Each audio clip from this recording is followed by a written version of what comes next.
It's very hard to be an inclusive school, I think. You try an awful lot, and sometimes you pass, you succeed, and other times you fail. And it's a constant learning curve. We see Wadhurst as an example of good practice. It is an inclusive school. The School Improvement Service monitored their practice recently and found that in terms of tracking the progress of pupils who are vulnerable to underachievement, they were pretty well developed with their practice. The SEN monitoring officers have assessed them and they found that it was an extremely inclusive school. There were excellent relationships with the pupils with statements and that the pupils made good progress. Wadhurst Primary School in East Sussex is a small school doing well. And not just with mainstream pupils, they've also successfully integrated 10 statemented children with varying degrees of disability. In this programme, we focus on 3 of the pupils to find out how this has been achieved. Where has outside help and support been found? How useful has it been? And how creative has the school had to be in finding their own solutions to problems? Tia, can you fill these ones along the bottom for me?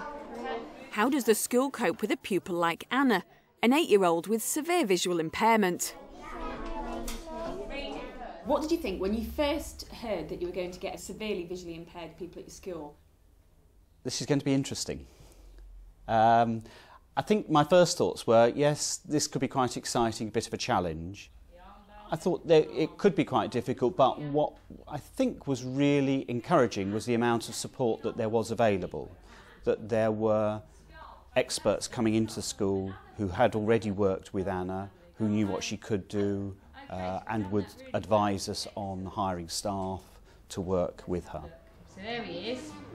Would you like to see a horse's skeleton? Why was it so important to Anna's parents that she attend a mainstream school? So we wanted her to be part of the community so that she could build up friendships, links with the people around her. Visually impaired pupils face enormous difficulty in curriculum access. This is not something that schools ordinarily would have had to face in the past. This is a specialist area and we have specially trained staff to support the school in meeting the needs of these very special children. We try very hard not to have a cost implication for the school, so these children are cost negative and it isn't a weight financially on the school. The support we provide is comprehensive and thorough. We also provide funding for the training for the TA. And we're very responsive to the school's needs, so we believe it's a good relationship. There we are. Jean Thompson is the visiting teacher for children with visual impairment provided by the LEA. She supports the teaching staff and works directly with Anna. On a weekly basis, I'll come in and see Anna 3 times. That would be 2 mornings and 1 afternoon. I would have also a planning meeting with Kate, the teacher. We would discuss the work for the coming week. I would look at it, see if any of it is not suitable for Anna, and modify it as such. And edge straight down, justified, right. And therefore we go through all the plans to make sure Jean understands where I'm coming from. I'll get any necessary resources ready for her, any sort of practical equipment she might need from around the school. We'll talk about the equipment Anna already has and how it will link in with the plans. Sometimes it's very easy, sometimes it's simply a question of transcribing something from print into braille, which is relatively straightforward.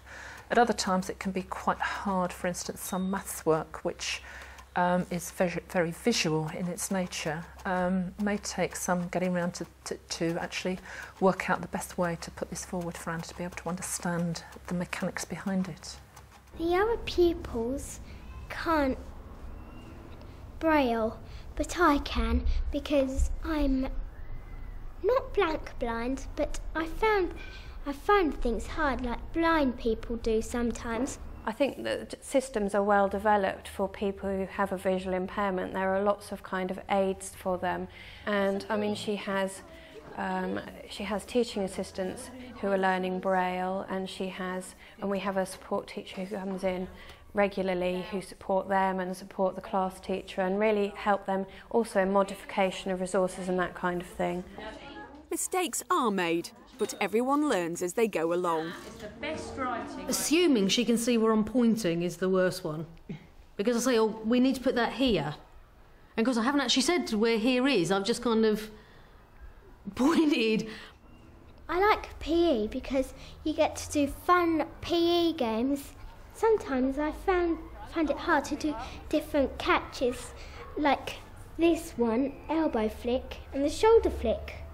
For Anna, it's been excellent, really good. We've had a lot of support, a lot of funding. I think it's worked really well for her here. She's got a lot of friends, a lot of people who have time for her, who look for her in the playground. You very rarely see Anna on her own unless she chooses to be. For pupils with sensory needs, either deaf or visually impaired, the level of support that can be accessed is high. But how has the school coped with other types of statemented pupils? Daniel has cerebral palsy and is in a wheelchair. He needs a lot of support. The LEA has paid for a number of structural changes to the school. Ramps and disabled toilets have been built. But is there enough daily help on hand? I think the support we get covers most of what we need. One of the problems has been is obviously he needs 2 people to take him to the toilet, and in order to release 2 people that means somebody's got to go without, because the level of funding doesn't reach to Daniel having 2 people with him all of the time. What we have is a timetable of people who are prepared to help in different parts of the school, and they take it in on a rota to be called on. Good reason, excellent. Giving Daniel a chance to access the curriculum has required a coordinated effort. Go on then, Daniel. I think with Daniel it requires a team approach, and the team will consist of the most important players are his class teacher and the teaching assistants who work with him directly. The sort of edge players of that team are me, obviously the head teacher, and the other services that are involved with Daniel. And some of those are from health, some of those are from education. The educational psychologist, there's speech therapy, physiotherapy. My job as a coordinator is to make sure everybody is kind of heading in a similar direction. Everyone sort of knows what the other is expecting or wanting from Daniel. If you want to show the class, excellent, well done. But the school needed advice on what that direction should be. So where did they find it? Through the local special needs, special school, and also through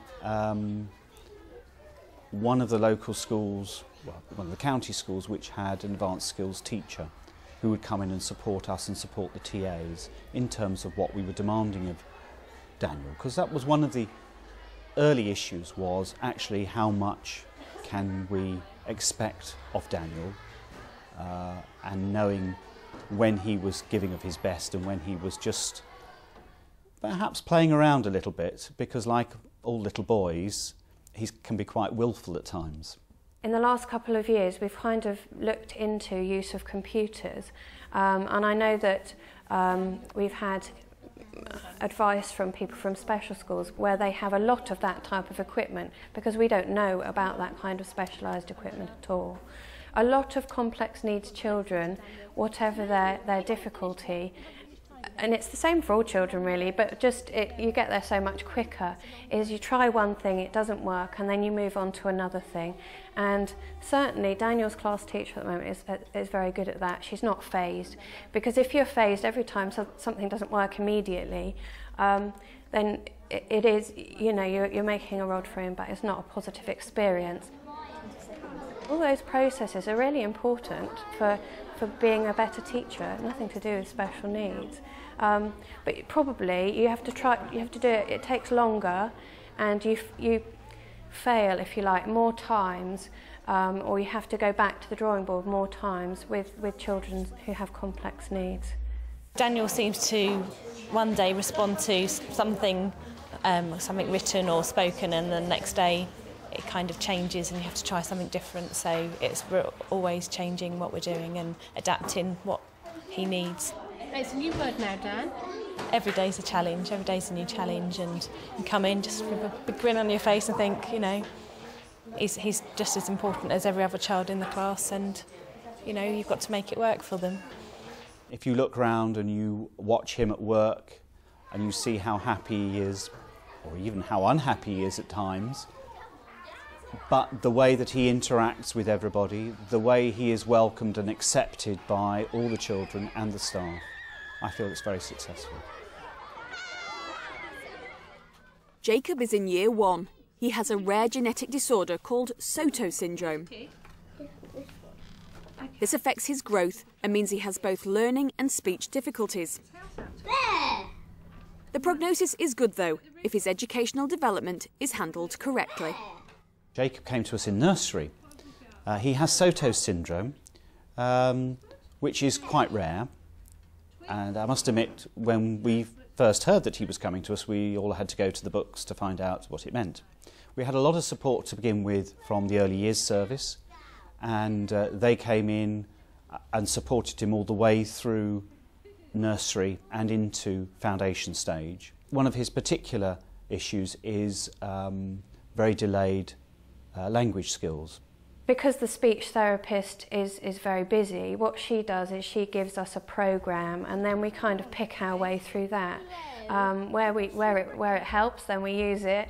And again, there's that kind of whole trial and improvement thing. You know, we might try one thing and it doesn't work, but it's given us a bit of an idea to go in another direction. I have to do quite a lot of adapting, really. I use a lot of pictures. Do a lot of one-to-one with him, away from the other children, but doing the same things that they've been doing. For instance, if they've had a story and then they've got to write about the story, we'll go away and we'll use pictures from the story to put them in order, to see if he's remembered the sequencing that the story was in. For most children, you ask them, or you find out what they're interested in, because they'll tell you, probably without you even asking them. For Jacob, it takes a lot of work, and certainly his teaching assistant works very much. She communicates very well with his parents, and they have a book, and they often talk in the playground. So we know Jacob sometimes through his parents. In the last year or so, he's progressed really well with his speech, and I can remember, you know, even months ago being excited because he was putting 2 words together, and then he gave me a sentence. I think I was on a playground duty and we were talking about an aeroplane, and he actually disagreed with me about what the people on the aeroplane were doing. And I just, you know, it's these things that you kind of think, oh, that's huge progress. I think the lessons from Wadhurst is the fact that they're not setting themselves up as experts. They've experienced problems, and the Senko has described it occasionally as being a bit messy, but they keep at it. I think they've achieved it really through the dedication of all the staff. Everybody in the school has to take on board, including the pupils, and I believe that they've done that. You can have as many experts as you like, but the day-to-day business of making it work comes down to the staff. The rewards to the children is that they are used to an inclusive society. They know what's the people who are in society, and they don't balk at different people, whatever their difference is. If we're preparing children for society, I think that's extremely important, that they know that society is made up from lots of different people.